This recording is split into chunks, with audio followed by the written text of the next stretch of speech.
ቀነኒ በተደጋጋሚ ራሷን ለማጥፋት መድኃኒቶችን ትወስድ ነበር።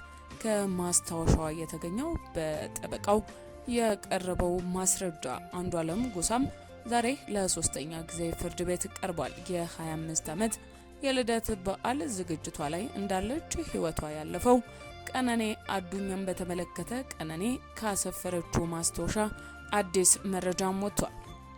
ሞዴልና የማስታወቂያ ባለሙያ የሆነችው ቀነኒ አዱኛ መጋቢት 1 ቀን 2017 ዓ.ም ውዳሴ ከተሰኘ ህንጻ 5ኛ ፎቅ ላይ በረንዳ ላይም ለጊዜው ምክንያቱ ባልታወቀ ሁኔታ በመውደቋ ህይወቷ ማለፉም ይታወቃል። ታዲያ የፍቅር አጋሯ የሆነው አንዷለም ጎሳ አብሯት እንደነበርና የሞቷ ቀዳሚ ተጠርጣሪ በማድረግም ፖሊስ በቁጥጥር ስር አውሎት ምርመራም ሲያደርግበት የቆየው። ታዲያ ከፖሊስ እንዲሁም ከድምጻዊ አንዷለም ጎሳና የቀነኒ ከመሞቷ በፊት ያሰፈረችው እጅግ ልብ ሰባሪው መረጃም ደርሶናል። ቀነኒን ማን ገደላት? ከቀነኒ ማስታወሻው የተገኘው መረጃዎች ምንድናቸው?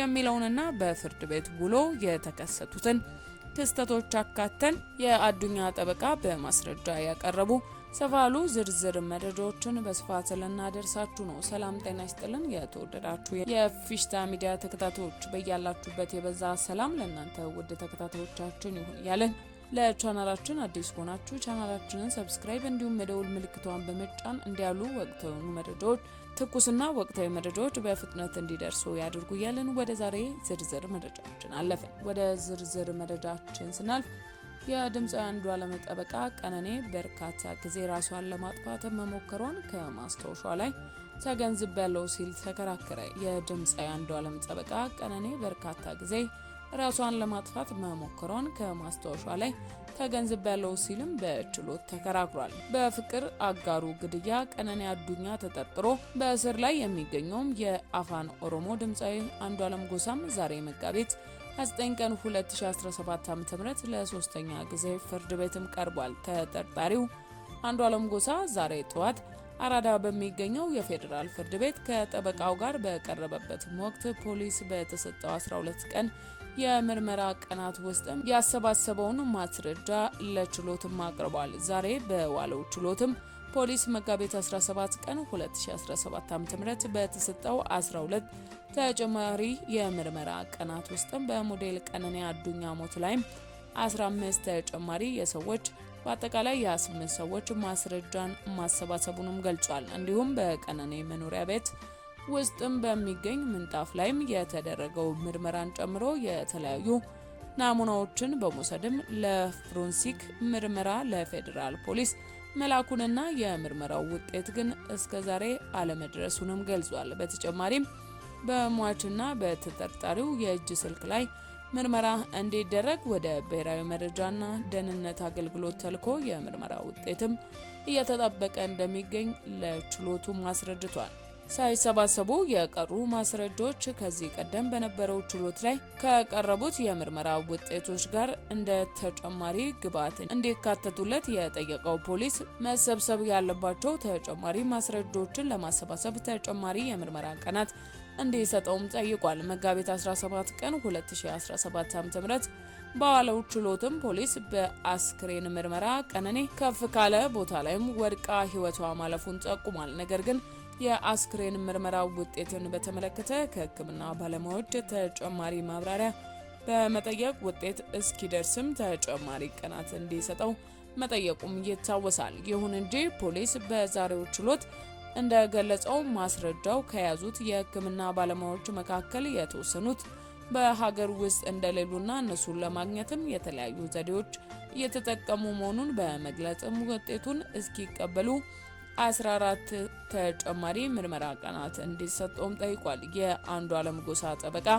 ሊበን አብዲም በበኩሉ ፖሊስ ተመሳሳይ ምክንያት በማቀናበር ተጨማሪ የምርመራ ጊዜ እንዲሰጠው ያቀረበው ጥያቄ ተቀባይነት የሌለው በመሆኑ ተጠርጣሪው የዋስትና መብቱ ሊጠበቅለት ይገባልም ሲል ተከራክሯል። የተጠርጣሪው ጠበቃ የቀነኒ አዱኛ ማስታወሻ ደብተርም በእጁ ላይ እንዳለ ለፍርድ ቤትም ገልጿል። በማስታወሻ ደብተሩ ላይም ቀነኒ ብዙ ጊዜ ራሷን ለማጥፋት ከመጠን በላይ መድኃኒት መውሰዷን መረዳቱንም ለችሎቱ ተናግሯል። የሞቷ ምክንያትም ከዚሁ ጋር ተያይዞ ነው ሲልም ተከራክሯል። አክሎም አንዷለም ጎሳ በቀነኔ ሞት ውስጥም መሳተፉን የሚያረጋግጥ የሰው ማስረጃና የምርመራ ሰነድ መረጃ እንደሌለ በመግለጽ ይህም ንጹህ መሆኑን የሚያረጋግጥ በመሆኑ ተጠርጣሪው የዋስ መብቱ ተጠብቆለት ወደ ቤቱ እንዲሄድ ፍቅረኛውንም ህልፈተ ሐዘን እንዲወጣም ጠይቋል። ከዚህም በተጨማሪ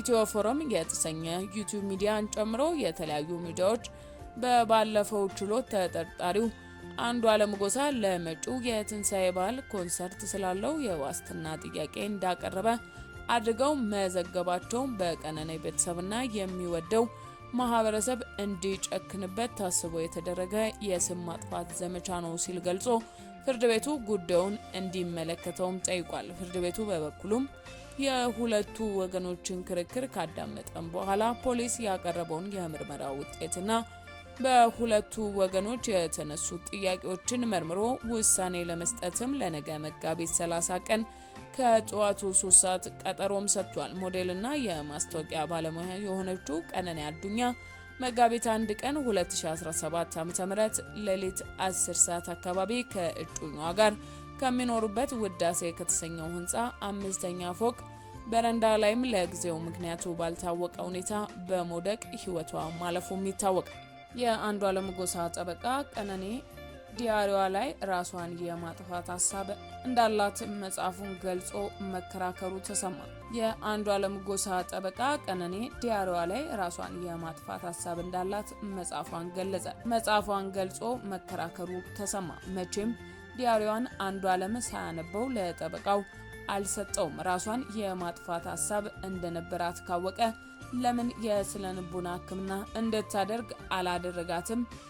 ዲያሪዋን እሷ ለመጻፏስ ምን ማስረጃ አለ? ሲሉ በጉዳዩ ዙሪያም የአንዷለም ጠበቃ እንደ ማስረጃ የቀነኔን ማስታወሻ በማውጣት የተከራከረውን ሀሳብ ብዙዎችም እየተቃወሙ ተሰምቷል። ፖሊስ ማስረጃ ሲሰበስብ ዲያሪዋን ለምን ተወው? ዲያሪዋ አንዷለም ደብቆት ከሆነስ መረጃውን በማሸሽ አያስከስሰውም ወይ ሲሉ ጥያቄን አንስተዋል። የ14 ቀን ቀጠሮስ የሚቀጥለው እስከ መቼ ነው? ገሏት እንኳን ባይሆን ላደረሰባት አካላዊ ጉዳት ተጠያቂ አይሆንም ወይ ሲሉም በቀነኔ ጉዳይ አንዳንዶች ጉዳዩን ከጥቃት ጋርም በማያያዝ ቅጣት ሊሰጠው ይገባል ሲሉም አስተያየታቸውን አስቀምጠዋል። የተወደዳችሁ የፊሽታ ሚዲያ ተከታታዮቻችን ለዛሬ መረጃ ሰዓታችን ያዝነላችሁ መረጃ ይህንን ይመስል ነበር። ስለተከታተላችሁን እያመሰገንን ተሰናበትን። ቸር ቆዩልን።